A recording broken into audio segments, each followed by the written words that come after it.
All right, everybody, we are off and running on Robert, and let's just look at the opening of what they're asking us to do.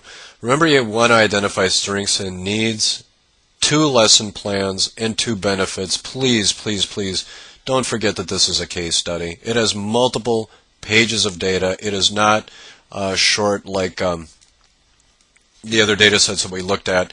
And the easiest way for you to get through a data set on a case study is to first produce an outline, and that outline, I'm sure you're sick of seeing this because I know I'm sick of writing it, is paragraph 1, 2, here we have strength 1, here we have strength 2, paragraph number 3 will be our major issue, supported by A and B, and then paragraph number 4 will be our lesson for whatever we identified as A.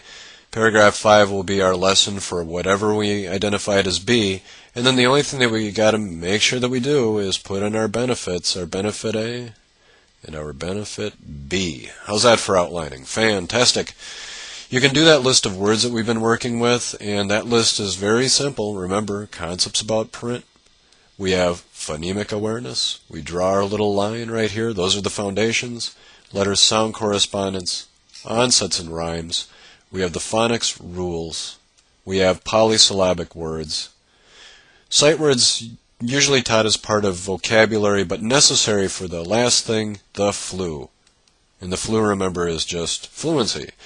And then we can write out our little acronym, or our mnemonic device, however you want to term that, literal inferential and evaluative comprehension, and then we can put higher level vocabulary down here.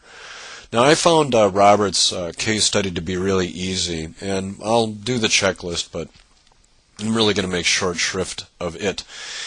We turn the page, we look at what causes earthquakes, we know that we're dealing with expository, we're only doing a survey.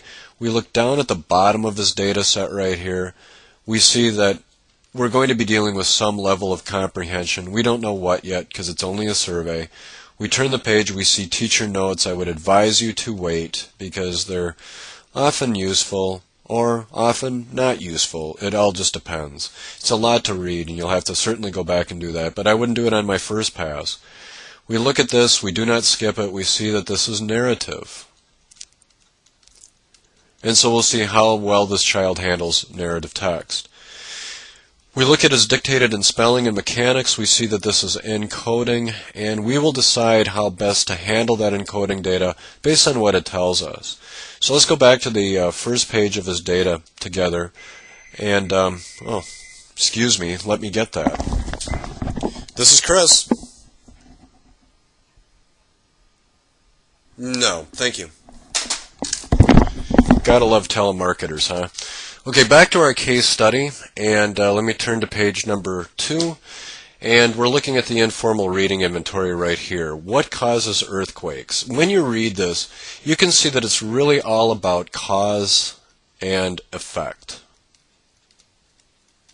And when we look at the teacher-student dialogue down below, I don't want to take too much time on this because, my goodness, you can read it yourself and see that this child has no conception whatsoever of cause and effect. That's going to lead me to consider as the issue, or at least part of the issue, that's why I'm writing the letter I right here for issue, that's supposed to be a letter I anyway, is that we have no comprehension of expository text. And you can call it schema if you want. Or you can throw in literal or inferential comprehension, whatever you want to do. And then for our A, I mean, my goodness, it's going to be cause and effect patterns. You know, it's really just that simple. Now for our B, maybe we could do vocabulary or something else, but let's just wait on that B. Let's just wait on that. Turn the page and take a look at, not the teacher notes, we're waiting on those, but his reading journal entry. Now this is narrative text. This whole passage here describes lots of stuff like conflicts. And the teacher asked him to summarize and write on conflicts, as you can see right in here. And in his summary of conflicts, it says, I thought he would get saved, and he did.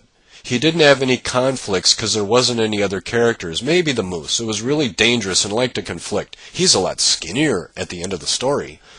Well, when I read that, I see that he has no idea about conflicts. He thinks that conflicts means fighting, which is maybe true to some degree, but it could also be a struggle. It could be also overcoming your fears, overcoming yourself, overcoming nature. There are so many different types of conflicts that he's really too limited in his conception of what a conflict is. I would recast then my major issue based on this new information. This is my issue, remember. I know that he has no comprehension of expository, but I can also add in no comprehension of expository or narrative. Now, I know that my A will be cause and effect. What's my B going to be? Very easy. My B in this case will be like details related to conflicts.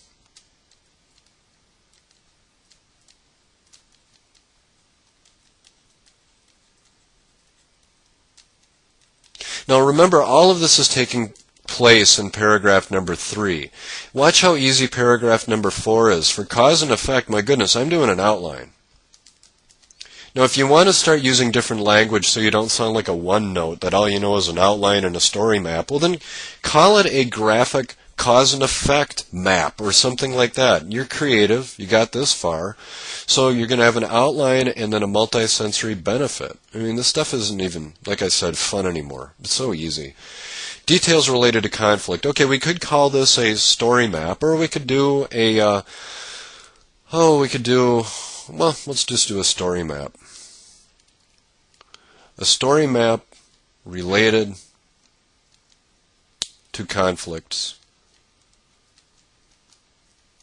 Or you could do a sequencing map related to conflicts. You have carte blanche to do whatever you really want. Just make sure that your benefit is multisensory.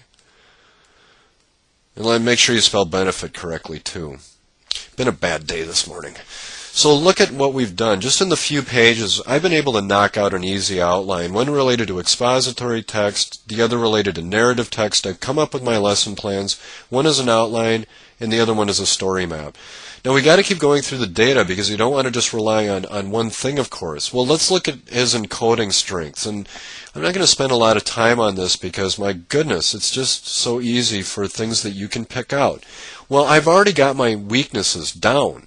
Expository and narrative. So why don't we try to farm this thing for strengths? If we do that, we can see that he spelled reigns correctly.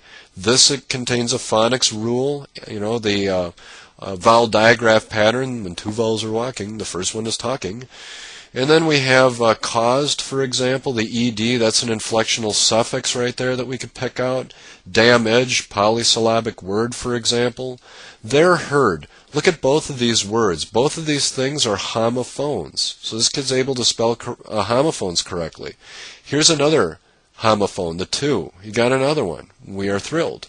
Cows. As you see right here, you got that diphthongized sound. That's a vowel blend. I'll abbreviate VB for vowel blend. That's what a diphthong is. If you look down below, we have another rule down here. Received. It's another rule.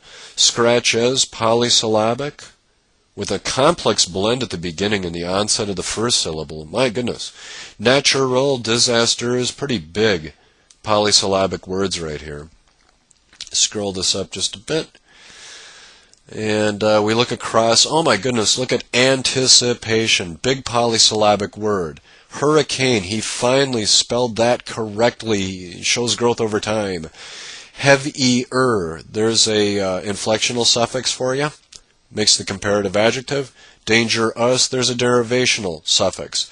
Than, another homophone perhaps. So as far as his encoding skills go, so this would be a nice strength paragraph in paragraph 2. As far as encoding goes,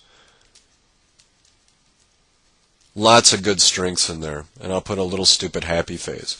So let's go back to our outline on the first page that I made. Is there really any need to check stuff off on here? I mean, come on. You should be able to pick this out. For the major issue then, it will be no comp, expository, or narrative. Why? Because he doesn't understand cause, effect, B, he does not understand details related to conflicts. Lesson and benefit outline. Lesson benefit story map. Enhance those terms, calling them a graphic outline related to cause and effect, and then a sequencing map related to conflict or details that support conflict. For strength 2, you know that it's encoding. For strength 1, you know it's fluency on a lot of the text that he's able to read, and you get that out of the teacher notes. And I'll just write notes in here. When you read those teacher notes, you'll see that it does mention in there that he's fluent, but something else is that when he read these things aloud, he was able to decode most of the text. Sure, there were some words that he was getting hung up on and everything else, but really the teacher comments that he's by and large fluent. He doesn't know the vocabulary that well, but he is rather fluent. That shows that he has the capacity or the short-term memory available to comprehend what he reads eventually. So let's skip to the answer now and take a look at how I would write this up. Well, I'd say he's got the coding strengths. I base it on the teacher notes, for example. I say that his spelling and mechanics, you can call that encoding right here, are quite good, and I give examples of that. I open with the major issue, comprehending expository and narrative text literally and inferentially. I support it with examples. My first example is all about cause and effect problems. My second need B is all about how he's having difficulty with narrative text related to conflicts. I took a pretty easy way out on this one and wrote a lesson plan that is just an outline. That's all it is. Look, it's an outline with a benefit. In fact, it's a very compact outline that I did for you earlier on snakes. It's the same thing. And then for my story map, I would do this.